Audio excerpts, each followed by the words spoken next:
이사야 4장입니다. 먼저 개론부터 말씀드리겠습니다. 이사야 4장은 심판의 현상과 남은 자들의 회복에 대한 예언 내용이다. 자, 이사야 4장은 특히 1에서 26절이 아니고요. 1에서 6절까지로 됐습니다. 아주 짧습니다.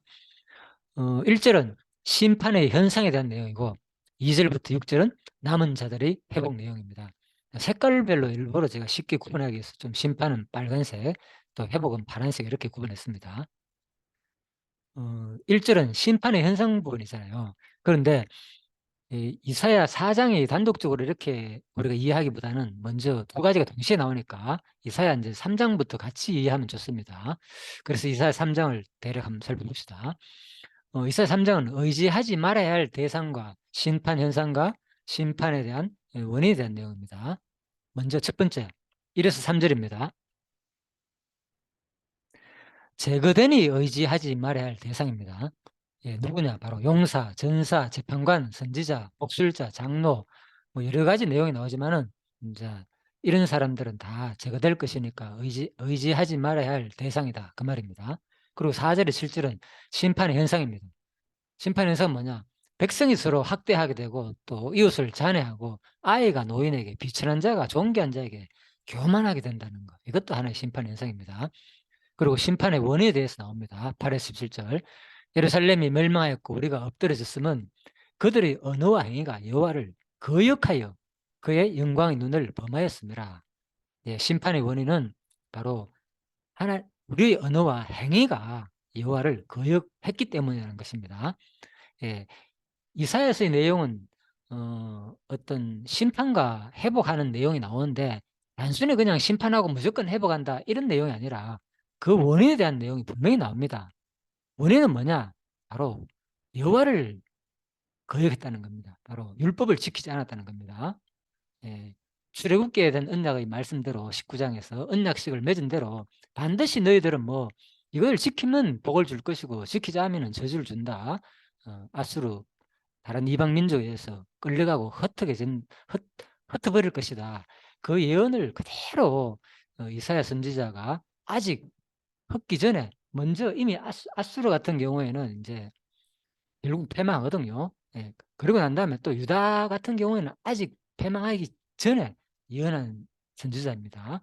그래서 아수르의 패망과 그리고 곧 패망할 유다 나라를 통해서 그대로 바로 신명기 언약을 그대로 성취하는 내용이죠.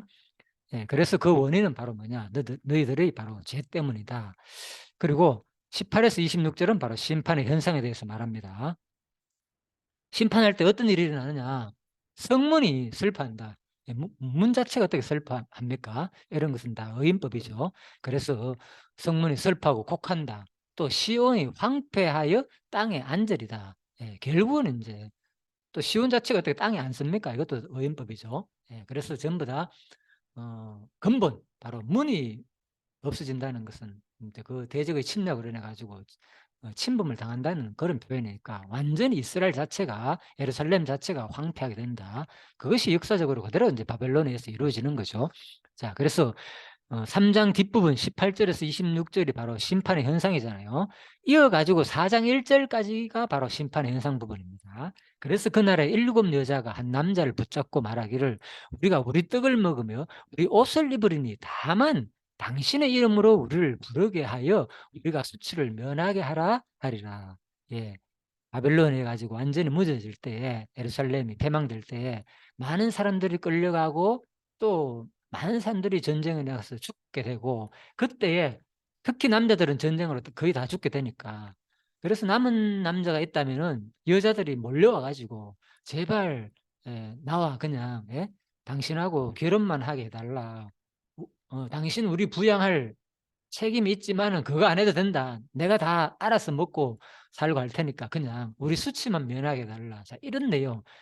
그러니까 실질적으로 이 자체를 강조하는 게 아니라 그만큼 심판의 현상은 그죠? 뭐, 유저들이 몰려오기 때문에 뭐, 한 남자는 좋겠다. 이 얘기가 아니잖아요. 그죠? 그래서 바로 심판의 현상은 이러한 비참한 남자들이 다 죽게 되는 이런 현상이 일어난다. 그 말입니다. 그리고 그 다음에 하는 말이 바로 그렇지만은 이제 남은 자들은 예루살렘의 포로로 끌려가지 않고 그 남은 자들은 반드시 회복한다. 예.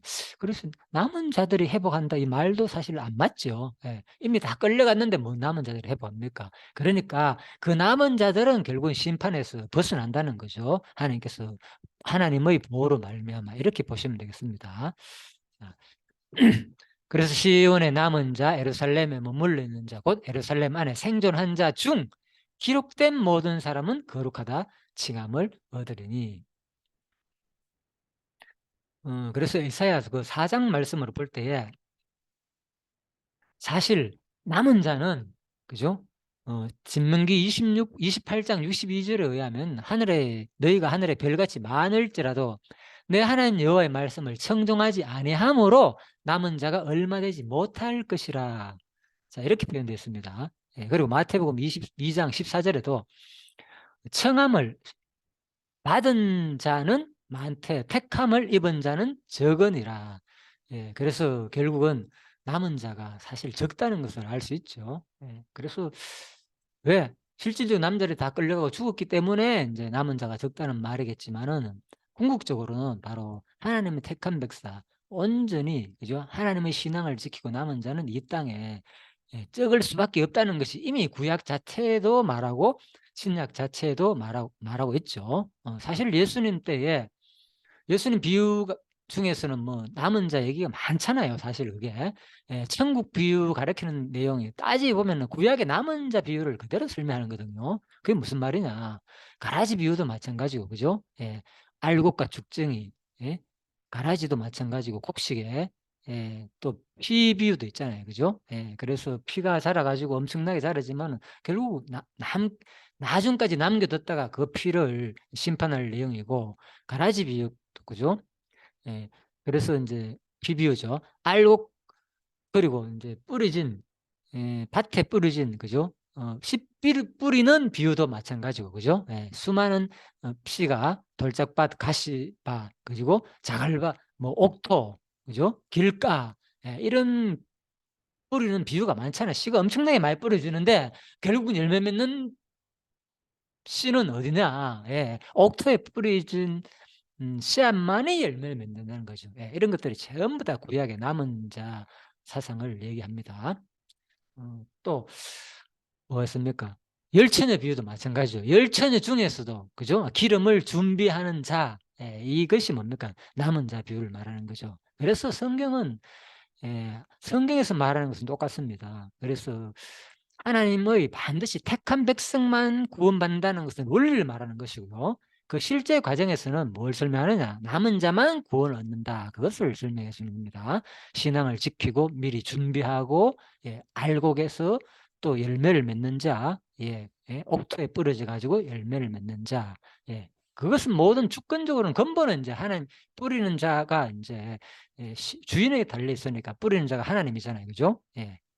근본적으로는 하나님의 뜻대로 모든 것이 될 수 없다는 것을 말하지만은 결과적으로 바로 거기서 말하는 것은 결과적으로 그 뿌림을 받아 가지고 옥토에 뿌려져 가지고 그 열매를 맺는 자만이 인제 천국 백성이 된다는 비유 말씀이죠.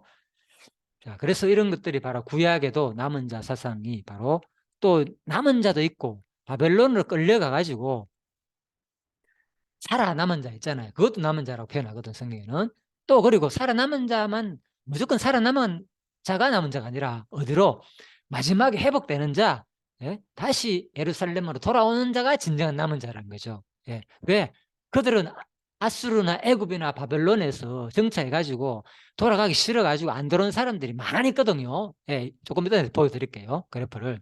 그래서 진짜 남은 자는 얼마 안 된다는 거죠, 성경에. 1차, 2차, 3차로 돌아왔지만은 실제 몇만 명밖에 안 되거든요. 그래서 진짜 이 택한 백성이 적다는 것은 구약이나 신약이나 동일합니다. 이걸로 우리가 한번 생각해 봐야 되는데 지금은 거의 다 뭐 지금 교회 다니고 예수만 믿으면 다 자기가 남은 자라고 착각을 하고 있는 경우도 사실 많습니다. 자기 삶이 하나님 앞에서 구체적으로는 이런 거룩한 삶을 통해서 남은 자가 된다는 것은 별로 생각지 안 하는 거죠. 그러니까 이제 야고보스는 별로 생각을 안 하는 거죠. 로마서만 생각하고, 믿기만 하면 다 구원 얻는다. 내가 교회만 다니니까. 이렇게 많은 사람들이 이제 그쪽으로 치우쳐 있죠, 지금 복음이. 그래서 그게 분명히 복음 맞습니다. 복음은 그죠? 그저 주는 은혜 맞지만 그거는 이제 그 원리를 말하는 것이고, 실제는 뭡니까? 그 과정, 행함이 포함된 반드시 행함을 통해서 또 행함을 통해서 행함이 없는 믿음은 죽은 믿음이라 그랬으니까 진정한 남은 자는 뭐냐? 애굽이나 아수르나 바벨론에서 끝까지 살아남아가 돌아오는 자가 남은 자가 된다는 거죠. 그 얘기를 그것을 얘기해 주는 것이 구약이나 신약이나 모든 원리는 똑같다. 자, 이렇게 보시면 되겠습니다. 그 만화, 자, 성경 2.0 만화 한번 볼까요? 잠깐.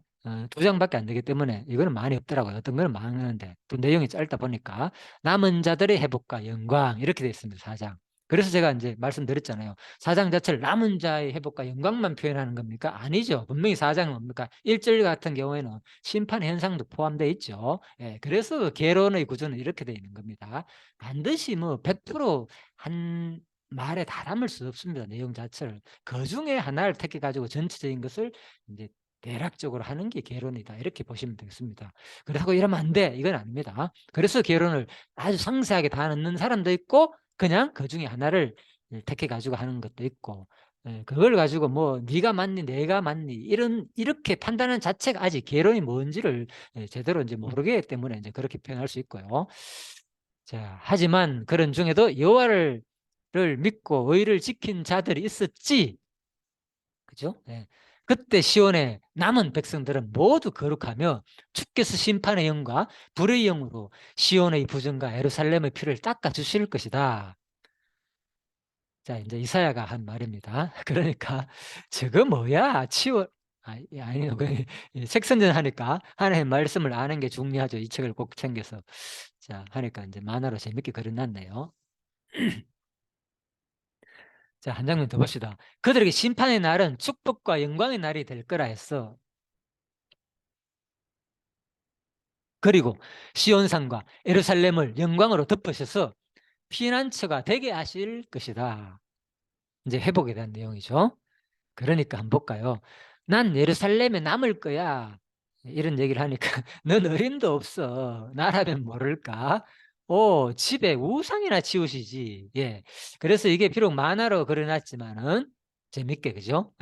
뒤에서 때리는 장면도 나오고 책 치워라 그러면서 실제는 이스라엘의 현상에 대해서 그대로 아주 잘 표현한 겁니다. 사실 이게 시사적인 그림이죠. 만화지만은 그 당시 이스라엘 백성들은 그랬다는 거예요. 제대로 하나님 말씀을 지키지 않고 율주도 지키지 않고 그래서 종교개혁 때에 빌어서 그죠? 뭐 요시아나 히스기야가 이렇게 개혁을 함으로 말미암아서 다시 한 번 더 하나님 율법을 좀 지키려고 생각을 했지 그전에는 거의 생각지도 못했다 그 말입니다. 그들이 거의 뭐 우상을 섬기고 그죠? 가나안 땅 우상들을 섬기면서 살았기 때문에 자, 그 얘기입니다. 그래서 4장 전체 일단 잠깐 한번 볼까요? 4장은 바로 심판의 현상과 남은 자들의 회복이다. 바로 1절 내용이 이제 심판의 현상이고요. 2절부터 6절 내용이 이제 남은 자들의 회복 내용은 아주 4장은 아주 쉽게 되어 있습니다. 구성이. 1절 볼까요? 그날에 7 여자가 한 남자를 붙잡고 말하기를 우리가 우리 떡을 먹으며 우리 옷을 입으리니 다만 당신의 이름으로 우리를 부르게 하여 우리가 수치를 면하게 하라 하리라. 말씀드렸죠. 그 다음에 2절부터 그날에 이것도 그날이죠. 그날에. 그래서 앞부분은 바로 심판의 현상을 말하는 바벨론 해가지고 망할 때를 말하는 것이고 또 그날에는 같은 날이 아닙니다. 색깔을 제가 번했죠. 회복 파란 글씨로. 그래서 그날에는 바로 이제 바벨론에서 회복될 날을 말하는 거죠. 이제 역사적으로 볼 때는. 그렇지만은 우리가 이 내용을 볼 때는 이사야의 특징이 뭔가 하면 다중교차의 예언이라고 일반적으로 말하거든요. 그래서 이 그날은 분명히 역사적으로 바벨론에서 회복될 그죠? 페르시아 고레스 왕에 의해서 회복될 내용이기도 하고 그 다음에 장차 그리스도가 이 땅에 오실 날을 예언하기도 하고 또 마지막에 그리스도가 종말적으로 재림하실 그날도 말하기도 하거든요. 그래서 이것이 사실은 삼중 예언이 다 돼 있는 거예요. 그죠? 1차, 2차 역사적으로 또 교회 시대 그리스도 교회 시대를 말하기도 하고 그리스도가 오셔가지고 그 다음에 마지막 심판의 때를 말하기도 하는 거죠. 자, 이렇게 보시면 되겠습니다. 2절 그날에 여호와의 싹이 아름답고 영화로울 것이요 그 땅의 소산은 이스라엘의 피난하는 자를 위하여 영화롭고 아름다울 것이며 소산이죠. 예, 그 땅에 나는 것들은 결국은 이제 회복될 때 아름답게 된다는 거죠. 그리고 3절 시온에 남은 자 예루살렘에 머물러 있는 자 곧 예루살렘 안에 생존한 자 중 기록된 모든 사람은 거룩하다 칭함을 얻으리니 예, 결국은 생존한 자 남은 자를 말하는 거죠. 시온에 남아있는 자 예루살렘에 머물러 있는 자 예루살렘 안에 생존한 자 지금의 이 말은요 이 남은 자는 일단 4장에서는 바로 시온에 바벨론 포로에 끌려가지 않은 그 사람 중심으로 설명하는 겁니다. 그런데 성경에 남은 자는 뭡니까?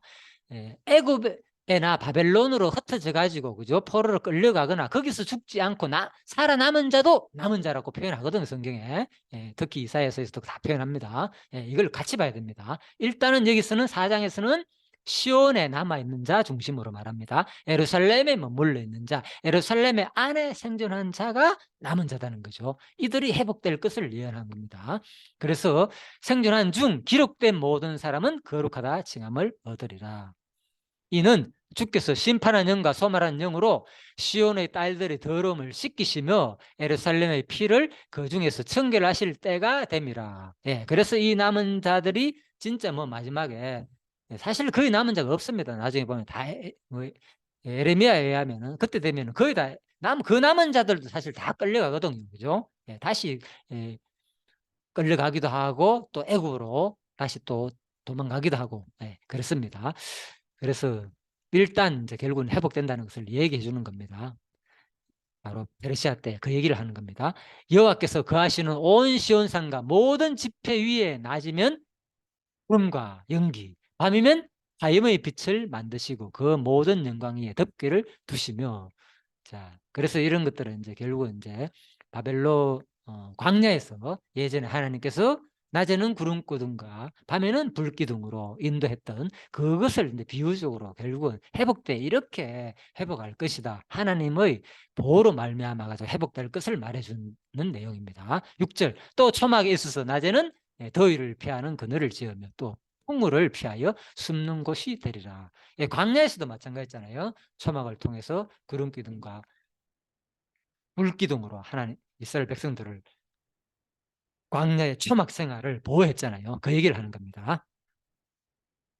자, 이게 바로 이사야 4장 내용입니다. 이사야 4장은 바로 심판의 현상과 남은 자들의 회복을 예언하는 내용입니다. 반드시 뭡니까? 남은 자는 끝까지 신앙을 지키고 남은 자는 하나님께서 또 바벨론을 포로로 끌려가지 않은 자들 사실 끌려가지 않은 자들이 주로 누군가면요.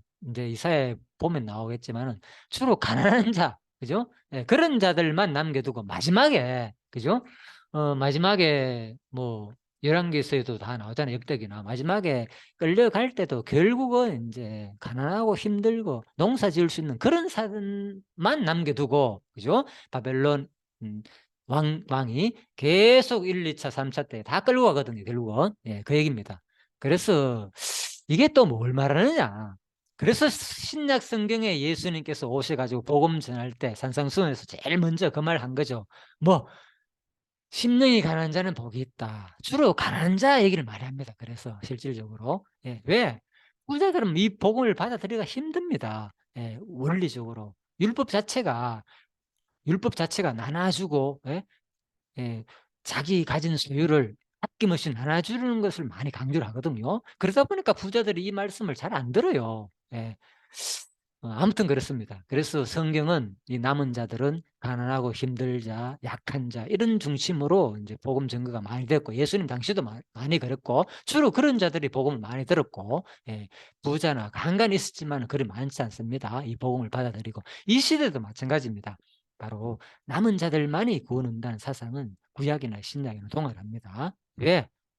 이 예수님의 정신은 뭡니까? 주로 내가 애굽에서 너희들을 이끌어내었기 때문에 그 사랑에 감동해 가지고 너희들도 뭐 가난한 자 불쌍한 자한테 율법 내용이 뭡니까? 나눠주라는 얘기거든요. 11조를 나눠주라 10분의 1을. 그래서 이게 쉽지 않습니다. 신약에. 그래서 신약 사람들이 그 정신을 별로 신뢰하지 안 하죠. 왜?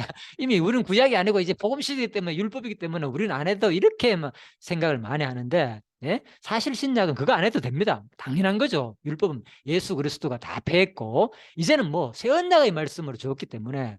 근데 새 언약의 말씀은 사실은 뭡니까?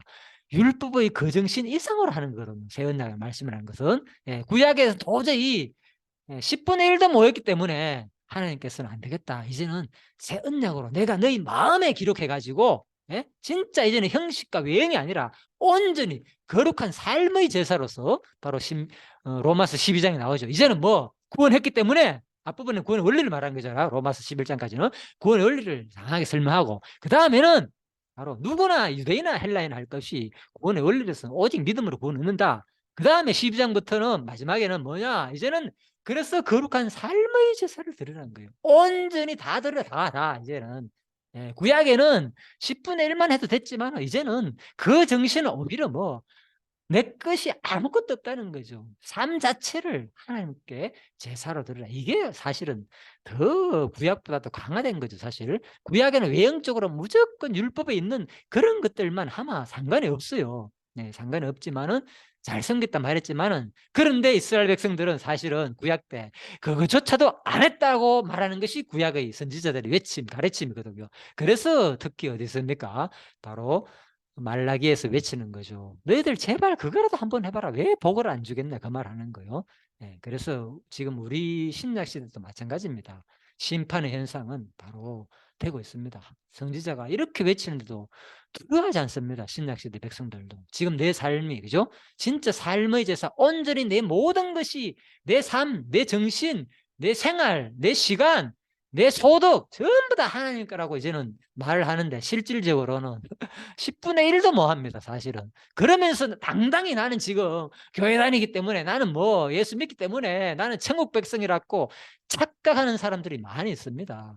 그래서 조금 지금 이 시대는 너무 이미 뭡니까? 치우쳤습니다. 이미 복음주의에 빠졌습니다. 왜? 성도들이 그런 얘기하면 싫어하니까. 내가 지금 11조 자체를 강조하는 게 아니잖아요, 그죠? 예. 그런데 그 정신은 진짜 그것을 이상을 하는 것이 진짜 제대로 된 성도를 말하는 것인데, 그조차도 뭐 하면서 뭔 내가 자부하고 내가 지금 뭡니까? 나는 당연히 남은 자다. 착각하는 거죠. 성경을 읽어보면 진짜 왜 구약의 율법을 강조하는지 그걸 이해를 못하는 거죠, 사람들이. 그래서 우리가 다시 한 번 더 진짜 성경에서 말하는 그 정신이 무엇인가를 우리가 한 번쯤은 이제 다시 돌이켜볼 필요가 있다. 예. 그래서 성경은 또 자유롭습니다. 왜? 믿음의 불량대로 하라는 거예요. 그거 뭐 10분의 1 해야만이 구원한다, 이 얘기가 아닙니다.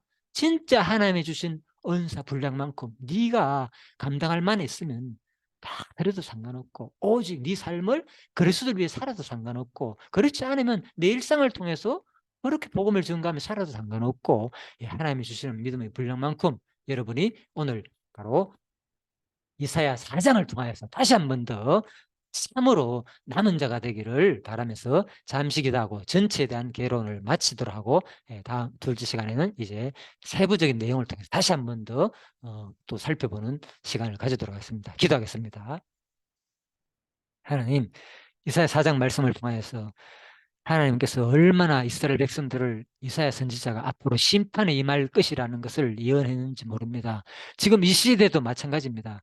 얼마나 앞으로 힘든 일이 닥치고 전쟁과 여러 가지 현상들의 어려움이, 또 내 삶 가운데서 개인적인 어려움도 있고 또 역사적인 어려움도 있을 줄 압니다. 또 이 시대에, 특히 코로나 시대에 태어나가지고 많은 사람들이 지금 하나님의 심판의 현상을 경험하고 있습니다.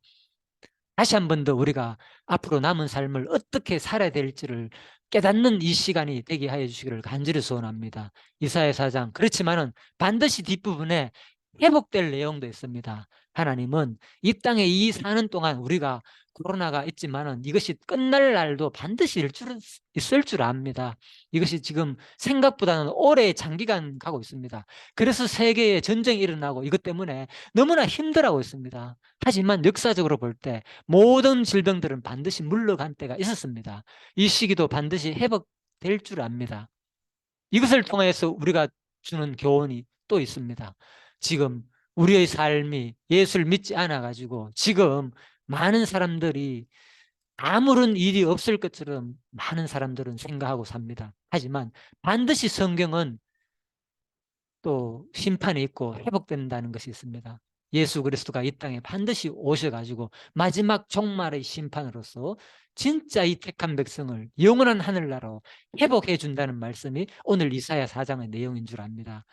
비록 어려운 가운데 있지만 반드시 예수 그리스도가 심판하시고 우리를 마지막에 영원한 하늘나라로 회복해 준다는 그 소망 잃지 마시고 끝까지 신앙을 우리가 견디며 유지할 수 있는 하나님의 그 은혜가 필요한 줄 압니다. 그러한 백성이 되어주게 하여 주시기를 간절히 소원하며 감사드리며 예수님 이름으로 기도드립니다. 아멘. 예, 수고하셨습니다.